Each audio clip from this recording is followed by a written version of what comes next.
Olá, bem-vindo, bem-vinda, você está no Eureka na TV. Olha, iniciando o ano 2024, estamos aí, principiando o ano, os iniciais meses de 2024. Eu tenho uns colegas que na rádio, principalmente, ficam dizendo, né, eu vou só dizer as iniciais, Toniolo e Laércio, que ficam dizendo que está no fim do ano. Esses caras não estão bem certos das ideias. Mas tá, né? Não vai fazer o quê, né, gente? E, colega... Eu ia dizer que a gente não escolhe, mas a gente escolhe. Fazer o quê também? Por falar em Toniolo, meu amigão, estamos juntos aqui iniciando o ano. Iniciando o ano que está quase terminando. Iniciando o ano que está quase terminando. Bom, gente, estamos aqui de volta com você, seguindo esse ano, se Deus quiser, com programas sempre interessantes, trazendo assuntos muito legais para você que está se preparando para a prova do Enem, para os vestibulares. E como eu costumo dizer, para você também que gosta de conhecer mais sobre a história, mais sobre cultura de maneira geral, estamos aqui sempre trazendo temas interessantes. E hoje, antes de falar sobre hoje, gostaria que você não esquecesse que nós também estamos na rádio, este ano também, junto com você, naquele mesmo horário, né? Qual é o horário, Toniolo? Entre 10 para as 7, 5 para as 7 da manhã, até as 7 horas, entre 10 para as 11 e 5 para as 11 da noite, né, a reprise do programa da manhã, estamos lá, 97.1. E com a possibilidade de uma novidade bem legal, mas não vou contar para você por enquanto, tá? E no YouTube? Bom, no YouTube, se você perdeu o nosso programa aqui, quiser assistir também programas anteriores, né, que tratamos de diversos temas, né, para você que vai fazer o vestibular, você que vai fazer o Enem, nós trabalhamos muitos temas específicos que costumam cair no Enem. Esse ano, né, no ano 2024, iremos trabalhar alguns temas que estarão com grande possibilidade de aparecer. Já vamos começar hoje tratando de um tema como esse. Mas você vai lá no Instituto Educacional Eureka, Educa-me Brasil, né? Se inscreve no nosso canal e assiste os programas anteriores, que temos muitos assuntos interessantes lá. Isso. Né? Um dos assuntos que nós falamos sobre as constituições do Brasil. E por coincidência, esse ano, a primeira Constituição brasileira completa 200 anos esse ano. Então pode ser um assunto de vestibular e nós já tratamos desse tema da primeira Constituição e das demais Constituições em programas que temos gravados lá. E é um tema que nós podemos trazer e aprofundar, importante aprofundar. Nós vamos ter que aprofundar porque existe uma grande possibilidade de que ele caia novamente em algum concurso. Exato. Mas, Toniolo, hoje nós vamos conversar, eu sei que você gosta bastante desse tema, e é um tema que, de uma certa forma, quando ele surge, ele é conversado meio de forma superficial. Eu arriscaria dizer que até muita gente não conhece quase nada a respeito. Muitos equívocos ocorrem quando se discute sobre esse tema. Muitos equívocos também, que é justamente sobre a coluna Prestes. Você já estudou a respeito? Alguém aí já ouviu falar? É um tema bastante importante, não só para a preparação, para vestibular, para a prova do Enem, mas também um assunto extremamente importante da própria história do Brasil, Sim, né? Nós temos que conhecer a história do Brasil. Exato, para nós entendermos esse país em que nós vivemos. E eu queria mostrar ali um primeiro slide, vamos lá? Então, a coluna Prestes, que aconteceu no governo do Arthur Bernardes, em 1922 até 1926. Seria interessante primeiro, eu sei que você é o cara mais indicado para isso, Toniolo, dar primeiro um quadro de essa coluna Prestes, ela estava, assim, rapidamente, ela estava dentro de qual movimento? Ela estava dentro do movimento tenentista. Como nós já falamos em programas anteriores, a década de 1920 foi um período de grande efervescência, não só no Brasil, mas para o mundo. Outros programas também tratamos a década de 20 nos Estados Unidos. Nós temos um programa sobre os movimentos tenentistas. Dê uma olhadinha, procure lá. Tá? E a coluna Prestes, ela vai entrar como uma ação decorrente desse movimento tenentista. O que aconteceu? 1922, sucessão presidencial. Arthur Bernardes contra Nilo Peçanha. E Arthur Bernardes se indispõe com os militares. Surgem algumas cartas lá que Arthur Bernardes teria escrito depois né? Foi comprovado que as cartas eram falsas, né? Fake news, né? Fake news, já naquele tempo, isso né? já gerou uma disposição entre os militares e o Arthur Bernardes. E essa disposição ela vai crescendo até que inicia esse movimento tenentista. Esse movimento tenentista ele vai continuando vivo até 1924 ali, que começa a se preparar a coluna. A coluna Prestes, se você pegar em algumas literaturas, vai dizer de 25 a 27, mas o início dela se dá a preparação em julho de 1924. Então, 1924 a 1927. Como o próprio Oswaldo falou, muitas pessoas têm um equívoco muito grande, né, desse período do Brasil.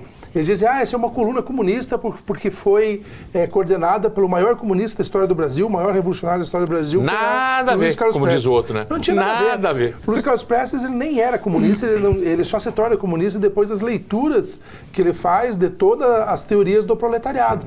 Né? Então ele vai se tornar... Que é uma coisa posterior a todo esse processo. Isso, posterior a isso daí. Então, já em 1990... perguntas, né, em entrevista para o Luiz Carlos Prestes, durante a década de 80, né, escuta, qual que era a intenção ali? Naquele momento era derrubar as oligarquias, aqueles governos oligárquicos, nós sabemos que nesse período eram as oligarquias de São Paulo e Minas Gerais, e aí o Arthur Bernardes... Vamos só dar uma lembradinha. Você que está estudando, você que gosta desses temas, vamos lembrar por que Minas Gerais, por que São Paulo? Lembra-se da velha política do café com leite, né? Daquele poder que vai estar nas mãos dos cafeicultores de São Paulo e dos produtores de leite de Minas Gerais. Aquela política que vai percorrer toda a chamada Primeira República, ou também conhecida como República Velha. Um revezamento no poder. Um presidente indicado pela força política de São Paulo, o próximo era o de Minas Gerais. Nesse momento, quem tinha sido indicado era o Arthur Bernardes. Mas aí surge o Nilo Peçanha, né, com um quê de populismo, diz que ali é o gênio do populismo, né? E ele tinha muita força. Se as eleições não fossem fraudadas, ele teria uma grande chance de ter ganho essas eleições. Mas o governo de Arthur Bernardes, né, que vai de 22 a 26, é extremamente conturbado. Ele governa durante um bom tempo sob estado de sítio. Né, os militares não davam apoio a ele e ele teve que enfrentar o movimento tenentista, teve que enfrentar essa coluna Prestes, que ela vai durar de 24 a 27, ou seja, 100 anos. Né? Nesse ano comemoramos 100 anos da coluna Prestes. Então você que vai fazer um vestibular, o Enem, se prepare. Porque se não cair diretamente, né, a coluna Prestes, quem sabe caia algo que ligue o Luiz Carlos Prestes. E lembrando que esse movimento tenentista é justamente o movimento daqueles oficiais de mais baixo escalão dentro do Exército, né? Ali os tenentes, os capitães e tal, que se colocam contra essa política das oligarquias. Né? E esses tenentes eles vão aparecer depois na história do Brasil, aí, 1930 e 46, eles vão continuar nessa vida política do Brasil. Mas Luiz Carlos Prestes ele tem uma característica diferente. Ele continua, né, com ímpeto revolucionário, com ímpeto de mudanças. Ele não vai se juntar aos poderosos, né, para ter interesses, que sejam atendidos interesses pessoais dele. Independente de você gostar ou não do Luiz Carlos Prestes, você tem que reconhecer, nós temos que reconhecer pela história dele, que ele é uma das pessoas mais coerentes da história do Brasil. Ele mantém a sua coerência desde a década de 20 até 1990. 1990 e 89 ele apoia, né, a candidatura de Leonel Brizola. Aí algumas pessoas perguntam para ele, mas Leonel Brizola é comunista? Ele falou, não, ele não estudou a teoria do proletariado. Para você ser comunista, você tem que primeiro ter uma teoria muito forte para depois exercer. Sim, que é importante que a gente coloque, né, que ele, como você disse, ele faz todo o processo da coluna Prestes e depois disso é que ele vai se voltar ao socialismo. Né? Depois disso, inclusive, ele vai para a União Soviética, aprende lá como fazer revoluções. E é bom saber o seguinte, o Luiz Carlos Prestes ele era um aluno do Colégio Militar, e no Colégio Militar ele era o segundo colocado do Colégio Militar. E na escola de formação de oficiais do Exército, ele foi o primeiro colocado. Então ele saía muito bem, uma pessoa extremamente inteligente, dedicada, estudava muito. Né? Quando nós falamos aí, ele esteve na União Soviética lá para estudar. Ele já tinha estudado tanto, ele já tinha compreendido tanto, que muitas vezes ele ia lá e ensinava. Ele tirava dúvidas sobre as teorias de Marx e Engels, né? De tanto que ele se aprofundou. Mesmo depois, quando retorna ao Brasil, de maneira, como é que diz, ele, sem que as autoridades soubessem, clandestinas, né?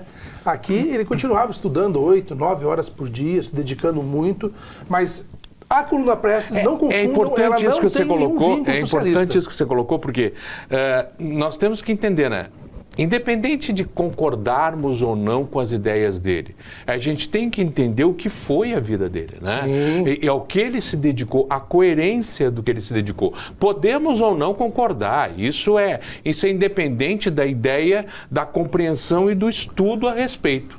Essa coluna Prestes tornou o Luiz Carlos Prestes tão popular aqui no Brasil que em 1930 ele era mais popular que Getúlio Vargas. Já existiam pesquisas para verificar qual era a intenção chamado Cavaleiro da Esperança, o Cavaleiro da Esperança, né? Na ideia de que traria uma sociedade mais igualitária, né? Aquela história toda do socialismo. Era chamada coluna invicta, porque ela nunca perdeu uma batalha, então era coluna invicta, e aí ele era o Cavaleiro da Esperança. Como era fazer? Por onde a coluna passava, deixava um rastro de esperança. Jorge Amado escreveu isso, né? Então, ele era uma pessoa extremamente popular. Só vamos mostrar uma imagenzinha dele ali? Vamos mostrar? Ali nós temos então o Luiz Carlos Prestes, tá? E ao lado o livro que a própria filha dele escreveu, né? A Anita Leocádio Prestes, que escreveu Luiz Carlos Prestes, um comunista brasileiro, né? Onde ela conta a história da vida do pai.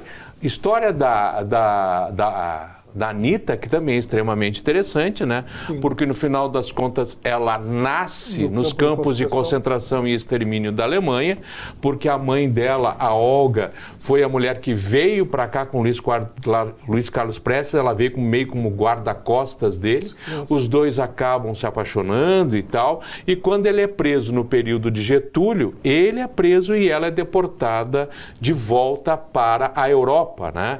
E lá ela acaba num campo de concentração e vai ter a filha dentro do campo de concentração. Vamos falar o seguinte, né? Ela é deportada de maneira ilegal, porque ela estava grávida de um brasileiro. Sim. Então não poderia ser deportada, porque você estaria deportando um brasileiro junto. Mas aí o que Getúlio Vargas faz? Recorre ao Supremo. E o Supremo autoriza, né, que ela fosse deportada e entregue aos nazistas. Sim, não vamos esquecer que estávamos durante uma ditadura, né? Então é meio... Vargas. E uma das coisas, apareceu a imagem... Os três poderes não existem o Vargas era independentemente, né? Era um ditador. Mas agora você mostrou a imagem ali do Luiz Carlos Prestes, ele era uma pessoa de baixa estatura, franzino. Então muitas pessoas aqui no Brasil já tinham ouvido falar do Luiz Carlos Prestes e esperavam, né, quando conheciam Prestes, encontrar uma pessoa alta, grande, forte. Mas nós vamos continuar, a sua segunda esposa, né? Nós vamos continuar. Mas vamos dar um intervalinho, nós já voltamos, aguarde aí, fique com a gente, hein? Vai fazer o xixizinho, tomar uma aguinha, volte aí que nós vamos continuar falando desse assunto bem interessante. Até daqui a pouco.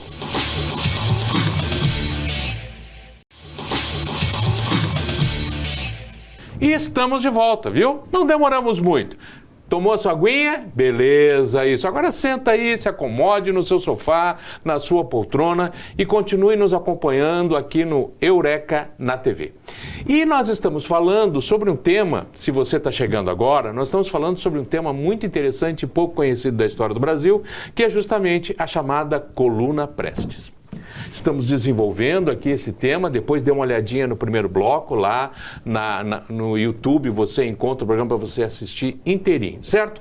Mas, Toniolo, você estava comentando sobre a grande estatura de Luiz Carlos Prestes. O Prestes ele tinha uma estatura pequena, ele realmente foi um grande líder desse movimento, né, digamos, porque esse movimento faz parte do tenentismo, ele tem uma característica um pouco diferente, né? Então, ele é o grande líder da coluna Prestes pela intelectualidade que ele teve. A coluna Prestes começa em 1924, eles começam a se movimentar ali do Rio Grande do Sul. Algo bem interessante para se comentar da coluna é que tinham participação de mulheres.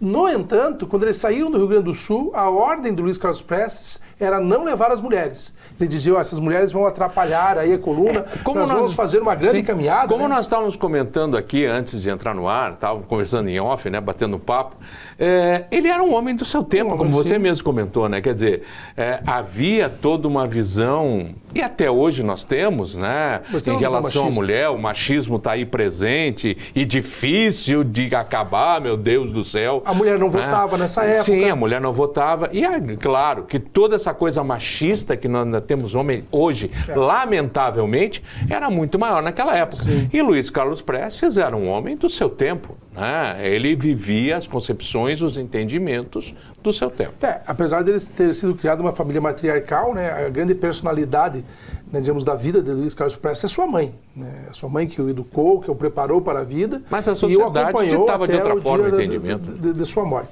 Mas vejamos, né, ele pede que as mulheres ficassem ali. Então as mulheres não seguem com a coluna, porque ele sabia que a coluna ia deslocar por vários e vários quilômetros. Tanto que se fala, foi uma caminhada de 27 mil quilômetros, algumas pessoas dizem 25 mil quilômetros, 27 mil quilômetros. Está entre as 3 maiores caminhadas, né, movimentos humanos da humanidade. Algumas pessoas dizem, essa é a maior. Se você pegar alguns livros, né, do professor Laércio Souto-Maior, ele diz, olha, essa é a maior marcha humana já percorrida na Terra. E é importante que você imagine, coloque dentro do contexto. Imagine o que era viajar no Brasil na década de 20. Quer dizer, e pelo estradas praticamente... Não, interiorzão mesmo do Brasil, quer dizer, mata, todas as dificuldades que você vai encontrar sem estrada, sem nenhuma estrada, quer dizer, imagine a situação, não coloque na realidade de hoje, retorne aos tempos de 1920. Não podemos ser anacrônicos, achando que ele estava percorrendo por um caminho muito fácil. Foram 25, 27 mil quilômetros percorridos com grandes dificuldades. E aí o governo, né, lá do Arthur Bernardes, tentou combater a coluna. Só que a coluna Prestes utilizou a guerra de movimento, a guerra de guerrilha, que até aquele momento ela só existia na teoria. Mas como o Luiz Carlos Prestes era muito dedicado, falamos no primeiro bloco, ele estudava muito, ele conseguiu colocar em prática. Posteriormente, né, a coluna Prestes, essa marcha, foi estudada por diversos líderes mundiais, buscando como que ele conseguiu percorrer durante todo esse período, aí, os 3 anos, 27 mil quilômetros, e nunca ter sido vencido.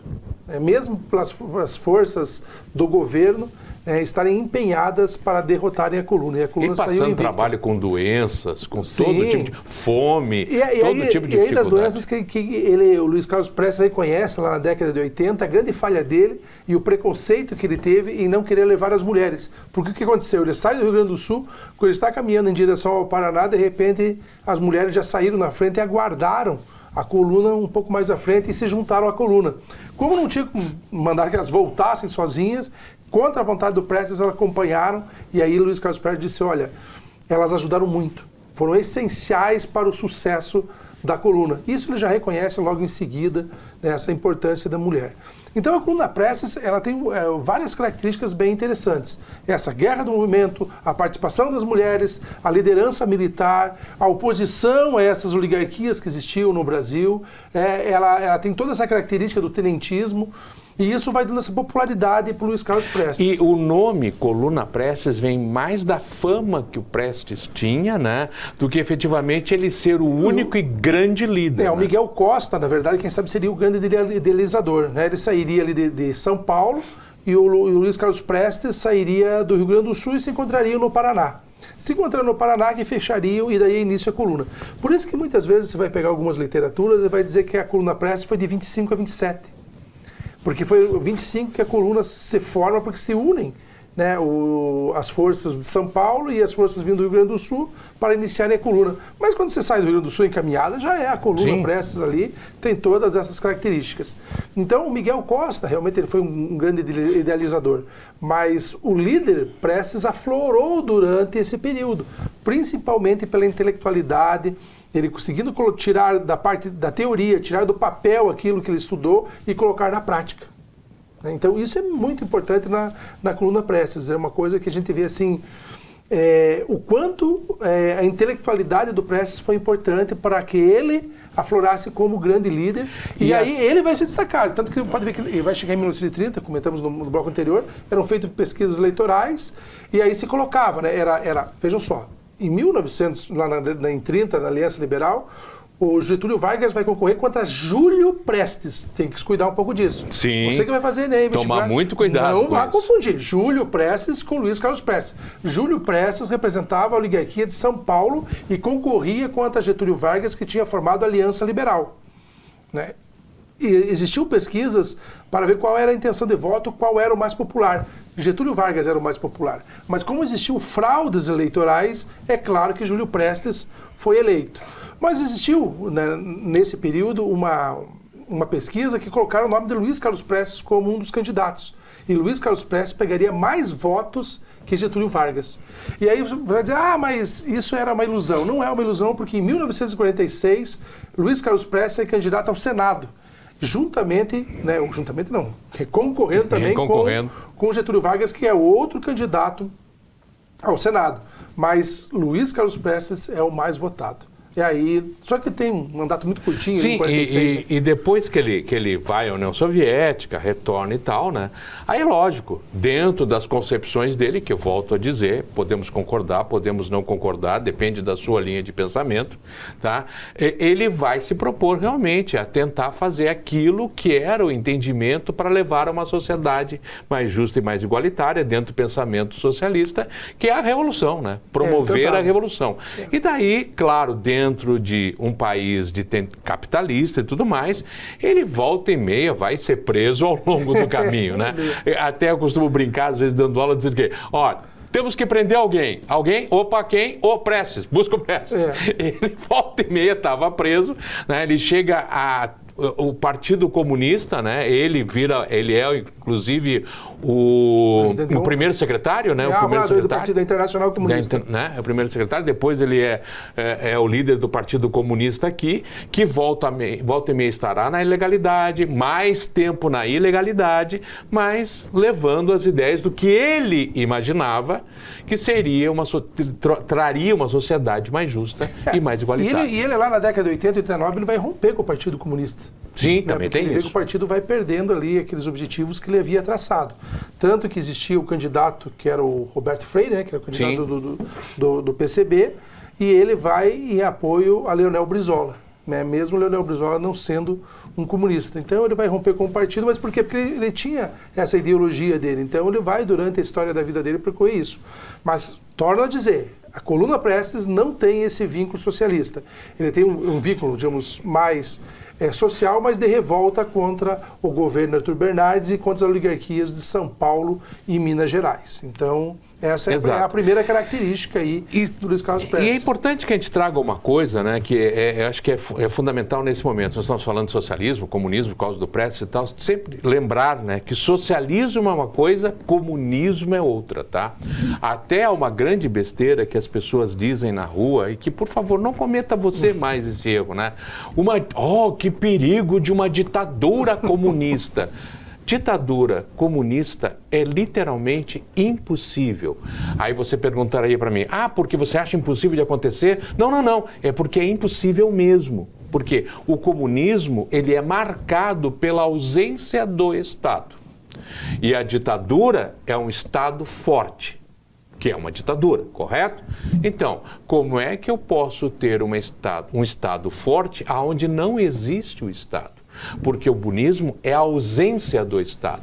Quando as pessoas estão querendo falar em ditadura de esquerda, elas estão falando em socialismo. Socialismo, sim. No socialismo você tem a ditadura, a suposta ditadura do proletariado. Isto é socialismo, não é comunismo. Por isso nós costumamos comentar que comunismo, na verdade, não existiu e não existe em lugar nenhum. Né?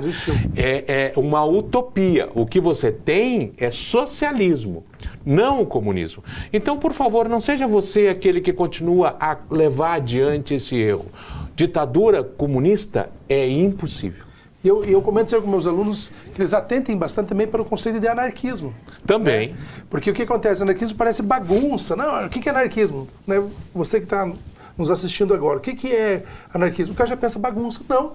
O anarquismo é a mais alta expressão da ordem. Sim. Né? Para você ser anarquista, você tem que ser que a ordem é a partir da própria sociedade. Sim, da sociedade. E você tem que ter uma disciplina muito grande. Né? Sim. Porque é uma forma de ação. Que a sociedade se autorregula, se auto-administra sem a figura do Estado. Isso. E sem a figura de um líder, né? De algo que seja maior. Então é bem interessante. Só que existem esses equívocos e esses equívocos também convêm em determinados momentos políticos, né? Porque quando uma pessoa pensa diferente de você, você já